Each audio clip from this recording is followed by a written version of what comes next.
James 5 from the Net Bible. Warning to the rich. Come now, you rich. Weep and cry aloud over the miseries that are coming on you. Your riches have rotted and your clothing has become moth-eaten.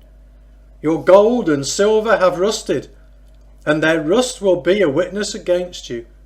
It will consume your flesh like fire. It is in the last days that you have hoarded treasure. Look, the pay you have held back from the workers who mowed your fields cries out against you. And the cries of the reapers have reached the ears of the Lord of hosts. You have lived indulgently and luxuriously on the earth. You have fattened your hearts in a day of slaughter. You have condemned and murdered the righteous person, although he does not resist you.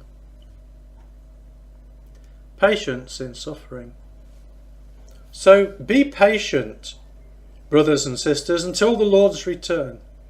Think of how the farmer waits for the precious fruit of the ground and is patient for it until it receives the early and late rains. You also be patient and strengthen your hearts, for the Lord's return is near. Do not grumble against one another, brothers and sisters, so that you may not be judged. See, the judge stands before the gates. As an example of suffering and patience, brothers and sisters, take the prophets who spoke in the Lord's name. Think of how we regard as blessed those who have endured. You have heard of Job's endurance, and you have seen the Lord's purpose, that the Lord is full of compassion and mercy. And above all, my brothers and sisters, do not swear, either by heaven or by earth or by any other oath, but let your yes be yes, and your no be no, so that you may not fall into judgment. Prayer for the sick. Is anyone among you suffering?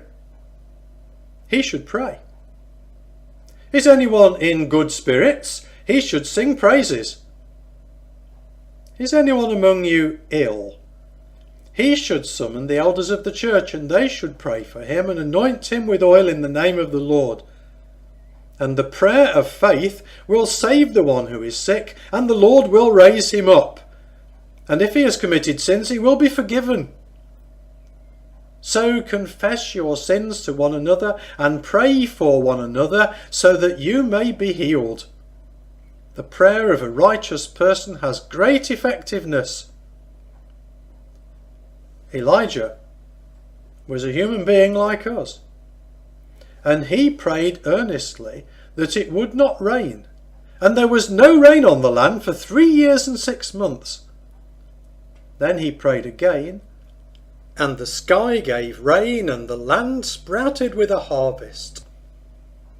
My brothers and sisters, if anyone among you wanders from the truth, and someone turns him back, he should know that the one who turns a sinner back from his wandering path will save that person's soul from death, and will cover a multitude of sins.